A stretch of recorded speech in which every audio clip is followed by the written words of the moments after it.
Hi, everybody. This is Suzanne O'Brien. It's so good to see you. Happy Friday. For me, it's Thursday. I'm recording this session. In a minute, you will find out why. But meanwhile, I wanted to welcome you and certainly thank the Professional Development Committee for inviting me to do a little bit of an opening to the session on faculty burnout. I think Susan Plakta had me when she said, well, the title's going to be Do Nothing. And I went, perfect, right? Uh, but actually, I have a few ideas planned for you. Some of you know that in addition to teaching English, I've also been teaching a mindfulness course here at the college, and I will mention that towards the end of this little talk. So, anyway, thank you again for being here. So, before we get started, let's go ahead and do something that we rarely do before we begin an activity, and that's just to remember to relax, right? Take a breath. Some people like to close their eyes, some people do not. But just take a breath, take a sip of coffee or tea or water. And as corny as it sounds, thank yourself for showing up. Most of us aren't in our bodies half the time. We're just busy rushing around from one thing to another. And sometimes we're criticizing ourselves before we even do a particular thing. Oh, I forgot my whatever it is, or oh, I should have. So let's not be mean to ourselves. Let's be glad that we have our colleagues. We're here on Teams and we're good to go. So check in and say hi to one another. So while we're relaxed, here's why I'm recording this. This is my new granddaughter, Stevie Jean. She's a little on the cranky side, so she needs to give her parents a little bit more sleep. Great for me though, they needed a little bit of help and I might get to stay for another week. But anyway, Stevie Jean is now 4 months old. Just a few subtopics that I want to touch on in the presentation today. And one of my potential assumptions is that I'm preaching a bit to the converted because all of us were mentored in particular ways and have kind of come to terms with what we do in several disciplines. But mindfulness as a kind of a crossover interdisciplinary practice was not necessarily really seen as scholarship per se by academia for a long time. I would say it's really within the last 20 years or so that we've seen a growing interest in how mindfulness can inform higher education. And of course, if you Google mindfulness in higher education or mindfulness in contemplative practice in higher education, you'll see that there are several organizations that meet and generate very, very useful scholarship and advance the profession in that particular way. And those meetings are quite fascinating, and I recommend that you at least see some of the podcasts that are available and perhaps consider attending one either virtually or in person. Um, and there are differences of opinions that in some ways are very similar to what we've seen with regard to faculty role, faculty burnout, and the role that mindfulness can play. No surprise necessarily, because when you get academics together, they all think and they might have differing opinions regarding the products of their thinking, right? So as you'll be discussing later today with the book under discussion, faculty burnout has been part of the literature, otherwise known as quit lit, for at least 20 years, if not longer. But there are differences of opinion as to whether or not burnout truly exists.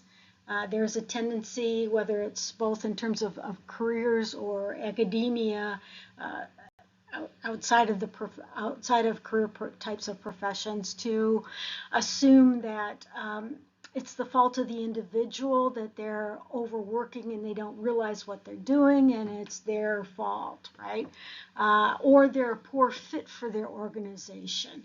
And so we can sort of self-flagellate and say, you know, I really shouldn't have done that, or I shouldn't have said yes to that particular project, or we have the tendency to say so and so has a lot on his, her, their plate, all of these kinds of things, right? Um, and in some ways, I think looking at those tensions between the disagreements as very interesting and fruitful ways to consider dialoguing about them. So I don't consider them negative necessarily, and I'd like you to think about them too. So as we look at some of those points of tension, they have to do with reasons for exhaustion, the cynicism and depersonalization, the feelings of being ineffective. And some of you know that the MBI, the Maslach Burnout Inventory by the psychologist Christina Maslach from Stanford, piece of trivia, wife of Dr. Philip Zimbardo, the creator of the Stanford Prison Experiment, um, has has tried to measure it for a long time now, and it's used for all kinds of reasons and continue to reason. But I would say the tendency towards self-blame remains, and I think it's part of the book that you're going to be discussing today. As you look at the narratives about mindfulness, obviously I'm a fan. I teach the Koru mindfulness course here at SC4, but there are disagreements about the role that it plays in advancing human health. And it also, there are disagreements about how much it can improve human health. Some of those disagreements come out of research that was done at Brown, but really those are meant to be considered, I would say, as cautionary tales. That is, for certain people who have a trauma background or really stressed out at a particular time, introducing certain techniques of mindfulness have to be approached very carefully. But there really is nothing to suggest that trying to be more aware, take a breath, and be more conscious about what we're doing is ever a bad thing. So it's just an interesting idea to follow from a scholarly perspective.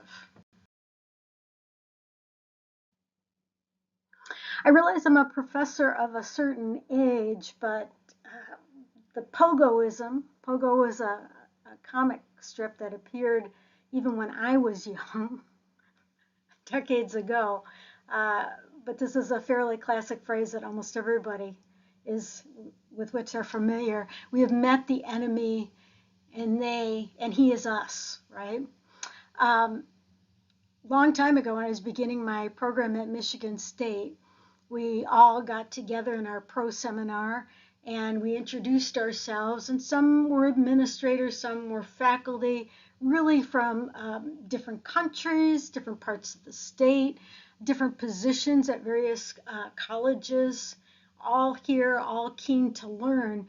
But we were almost describing ourselves in terms of our institutions, and that each of our institutions had a particular pathology about it, and there were certain kinds of themes, and there was almost a rising sense, even though we were excited to be there, a rising sense of almost a toxicity uh, regarding what we were saying. And most of us came to that program because we were concerned.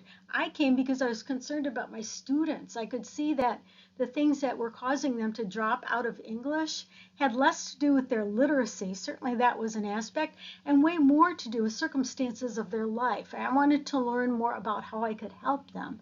That was the main reason I focused more on higher education than on English for my advanced degree. But in any case, there we were already almost clients or casualties before we even began our programs, right? We'd already gone through a full day of work, most of us, before we even appeared on campus. Yes, we had online programs then, but most of us were still coming to campus then. And basically, the director of that class, Professor Ann Austin, just looked at us and pointed and said, "Well, you're it." And we just looked at each other and said, "What? What do you mean, we're it?" Well, she said, "You're it. You're the solution. If there's a problem, you're here to be the solution, to be the change that you want to see in the world." Even though we'd applied and gone through all that stuff, we looked at each other like, Oh, yeah. Every time I look at a student in my class, I think there's a there's my next police officer. There's another nurse. There's a person who's going to go on and do other things, and I want to prepare that person for the next role that they're going to take. And meanwhile, I have this wonderful human being in my room, and they're it. They may or may not even want the class. It'd be a big shock to you. Most of them don't want to be taking composition, right? Mm. But there they are, and they're it.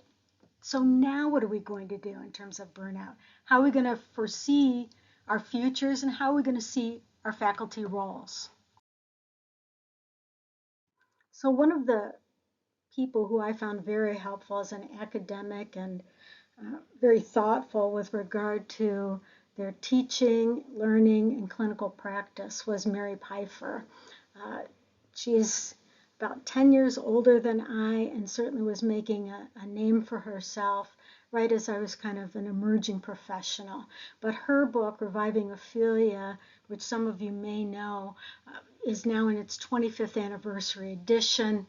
Women Rowing North is her another recent one, but also The Worst Buddhist in the World is actually almost a written narrative of her experience with burnout. So for those of you who like memoirs and are interested in what happens when your scholarly work skyrockets in popularity, you already were working hard and now you're being asked to speak everywhere, including the Oprah show, and you're almost becoming a celebrity. Mary Pfeiffer can certainly lend some wisdom in terms of how that goes, but also shows that she's not immune to the kinds of perils that we all face. So yes, she burned out. She burned out quite badly, as a matter of fact. And that book gets its title because she was trying to help herself, and she had quit speaking and was just exhausted, but yet she was still trying to make meals, multitask, everything else, and she was busy instructing her husband on what he should be doing that day. And finally he looked at her and said with exasperation, "Mary, you are the worst Buddhist in the world." And she thought, that would make a great book title. So with that, I'm just going to read a little excerpt from a piece that she published in the New York Times not that long ago. But I think it shows some hindsight in terms of how to take a breath and not give up, and be able to figure out, if I just sit and do nothing, what might that lead to, right? And I'm not reading the whole thing, just a part of it. In the morning, I sit with a cup of coffee and organize myself for the day. I watch the sunrise over the lake by my home, and I listen to the sounds of sparrows and wrens. Orioles come and go from our grape jelly feeder, and each one makes me smile. I breathe deeply for 10 breaths to ground myself in my body. I remind myself of my many blessings and set my attitude to positive. My old calico, Glessy, sits by my side. Even though I'm ragged with grief at the news of the world, I'm ready to face whatever happens next. Over the decades, I've acquired skills for building a good day, especially in the summer when I can swim, work in my garden, attend outdoor concerts, and read in my hammock. Life is fun. I have work I enjoy, sponsoring an Afghan family, participating in an environmental group, and writing. Of course, I am leading a double life. Underneath my ordinary good life, I am in despair for the world. Some days the news is such that I need all my inner strength to avoid exhaustion, anxiety, and depression. I rarely discuss this despair. My friends don't either. We all feel the same. We don't know what to say that is positive, so we keep our conversation to our gardens, our families, books and movies, and our work on local projects. We don't want to make one another feel hopeless and helpless. Many of us feel we are walking through sludge. This strange inertia comes from the continuing pandemic, a world at war, and the mass shootings of shoppers, worshipers, and school children. In addition, our country and our planet are rapidly changing in ways that are profoundly disturbing. We live in a time of groundlessness when we can reasonably predict no further than dinner time. The pandemic was a crash course in that lesson. We are pummeled with daily traumatic information. More and more of us shut down emotionally.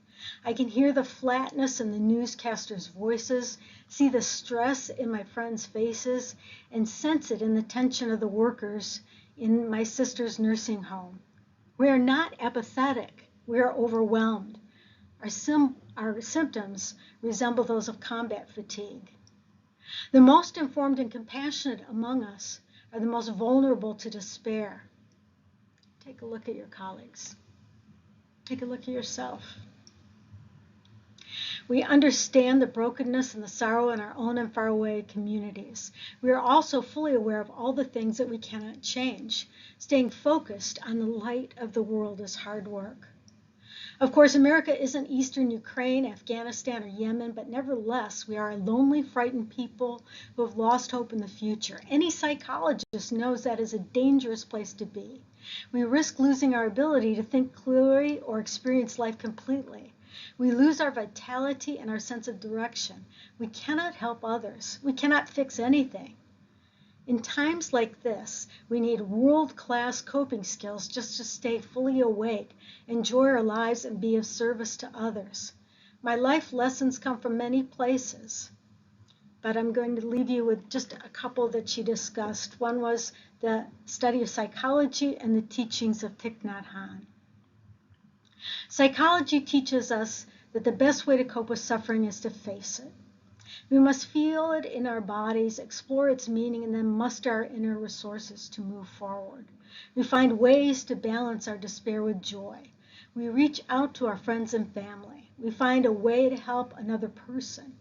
Action is always an antidote to despair.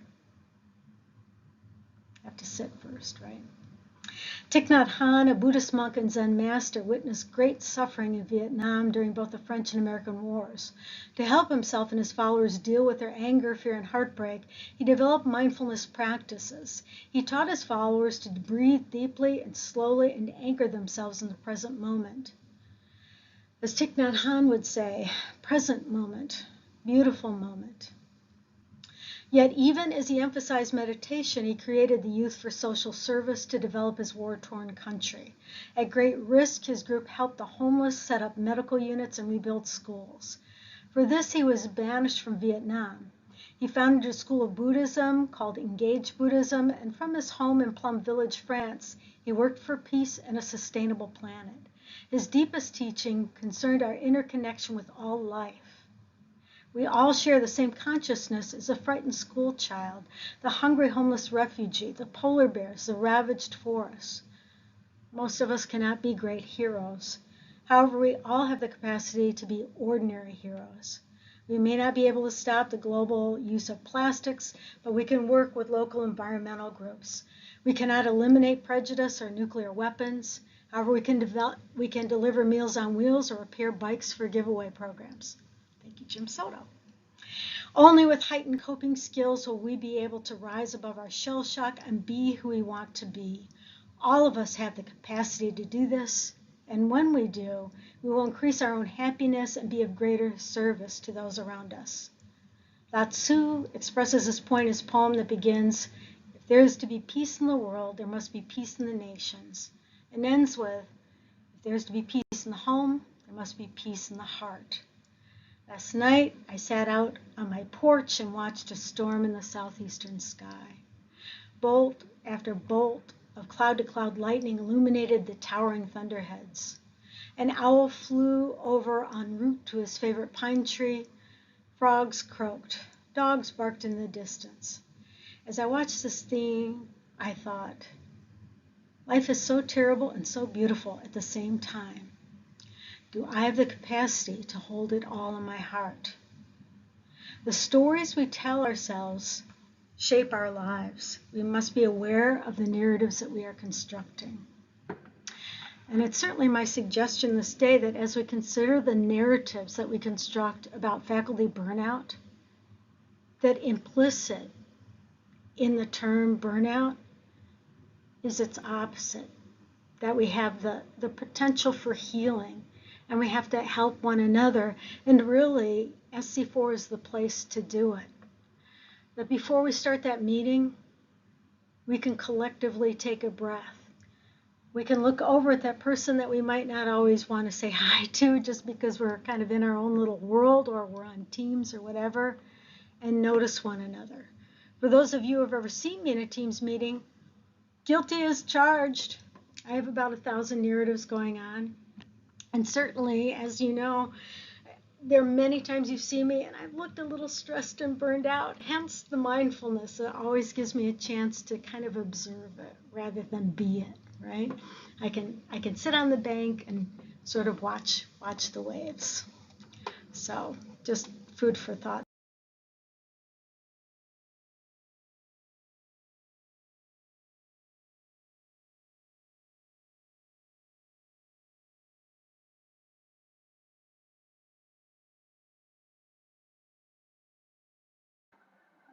So here at SC4, we offer Duke's Mindfulness Institute for Emerging Adults, formerly known as the Koru Mindfulness Program. For those of you who are on the diversity committee, there was a concern about the term Koru, which has particular cultural connections, being used to describe the curriculum, although most people found it quite beautiful. There are other people that were a little concerned about it being appropriated. So it's in the process of rebranding, if you will. So it's now called MIA, the Mindfulness Institute for Emerging Adults. The curriculum is absolutely the same. I still have to finish turning in my portfolio, and then I want to prepare to teach the more advanced class. Some people have taken it and really enjoyed it, and it's a very simple curriculum. I wanted to choose something and train for something that was grounded in clear research that had been around for a while and was used by a majority of colleges and universities across the country. Certainly, there are many more players now. Brown University has another one, but I think we're doing just fine with this particular one. And what I love about it is its simplicity. As you can see, the class just meets once a week. There are 4 sessions for 75 minutes each. And we certainly begin with the basics, which is just calming down and taking a breath, doing a body scan, and just getting used to focusing or centering on the physiology of what's going on in our bodies. And people who have taken the course can attest to it. It's a pretty wonderful thing. It's been offered in my old classroom in 301 Main, and I can literally feel the anxiety level go down within about 30 seconds, really, of beginning. It's amazing to me how fast people's systems just seem to calm down physiologically and I hope emotionally as they just sort of tune into themselves and just are able to take a little step away from the office and from the other things that they know that they have to do. We build upon those in sort of a sequenced, scaffolded kind of way. So both the techniques from class 1, the breath and body scan, occur in the second class. We review that and begin doing walking meditation, popularized by Thich Nhat Hanh, and Gatha, which is just very simple words being spoken as you walk and meditate, another way to sort of concentrate, right, and focus your energy within your body. And it takes some practice. I notice that sometimes I get a little off balance, and the more I slow down and just get centered, the less I seem to stumble, and it just becomes a much quieter process. In class 3, we build on that and do some guided imagery work, thinking about the issues or the ideas that we have, and labeling, unfortunately, labeling our thoughts. So first we think of pleasant images. We're on a beach or in our happy place, whatever it is, and just really letting that set in. And of course, athletes have used this, right? And just taking a mini vacation, so to speak. And then we begin thinking of the thoughts that we might have that are not quite a vacation, and that might be that we're thinking too much. Or my famous one is planning. I'll notice that thoughts come into my mind, and you just train yourself, like bringing a puppy back to the mat, to stop labeling our thoughts so much and just say, okay, I can begin again. That was a little too much planning. We just calm down that way. Uh, especially for college students, but really for everybody. I know when I'm stressed, I go home and I'm looking for chips. I'm like foraging, uh, all kinds of carbs. And so the popular phrase I think is I'm eating my feelings because we don't know what else to do. And okay, I will confess to a little bit of Ben and Jerry's from time to time. So we instead work with some healthy little snacks and just practice just tasting that one little snack and just kind of calming our systems down and actually noticing or tasting our food. For those of you who had to scarf going from one activity to the other, you know what I'm talking about, right? And so we do that, and then again we do another labeling process, and that's really just the 4-step class version. There's also an app that's provided by the now Mia group, and it's a way to sort of keep a journal because I think most, especially college students, don't necessarily like keeping journals, but it's a really helpful and healthy way to sort of keep track or track what we're doing when we've had trouble, when we haven't. And there are also a couple of books that go with the class. So just kind of a quick introduction to what we do there, and I hope to be offering the class very soon. I have to check obviously with my kids here, and then my next ambition also is to offer it online because it is definitely done that way. For us, I guess it would be using Teams, so that's going to be another option down the road, and I'll be checking in with the college on that particular one. On this slide, I've simply just put in some resources of interest. The Association for Contemplative Practice in Higher Education has annual conferences and many offshoots. In fact, the Vanderbilt University Center for Teaching the Mindfulness in the Classroom group is an offshoot of the Association for Contemplative Practice. They've also part of ASHE, for those of you familiar with that. So you may want to go check out that link. I also thought it's just a few pages long. There's a brochure, the one you see, Relief for Faculty Burnout, as a handbook. Notice it's pretty recent, and it suggests books, most of which we have on our library guide, but much of what you'll see there are things that I've talked about today. So just some additional food for thought there. And again, just very brief. So you might want to take a look at that. And then meanwhile, my partner in crime, the lovely, wonderful Jan Lewandowski, has prepared a research guide or a library guide for us, and is just chock full of all kinds of mindfulness sources, books, including the texts that are used for what used to be the Koru class, now the MIA class here at the college. So I hope you'll take advantage of that as well. And you may want to just watch this as a group. Some of you have heard of Professor Laurie Santos and the Happiness Project. She works out of Yale, went to Harvard, and had one of the most popular MOOCs, massive online classes in happiness, which was widely needed and widely taken. A lot of people thought it was one of those little cakey courses.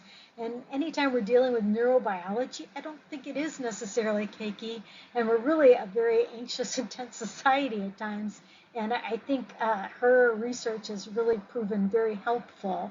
But because most of us have a lot of things that we don't necessarily share with other people that are underlying issues that maybe we're not even aware of, such as anxiety. I notice, for instance, when I'm feeling a little anxious, it's a good time to vacuum. I never even associate with anxiety, but I think that's probably what it is. This video is only 6.5 minutes, so you may want to watch it before you go ahead and have the conversation for the rest of the professional development session, but I think you might find it very helpful, and her presentation is really very good. Meanwhile, if any of you are interested in the mindfulness class or have other questions, it's just been such a pleasure to work on mindfulness and learn about it and to be sharing it. Please contact me if you have any other interests, concerns, ideas. Let me know. But meanwhile, I thank you so much for letting me be part of this session.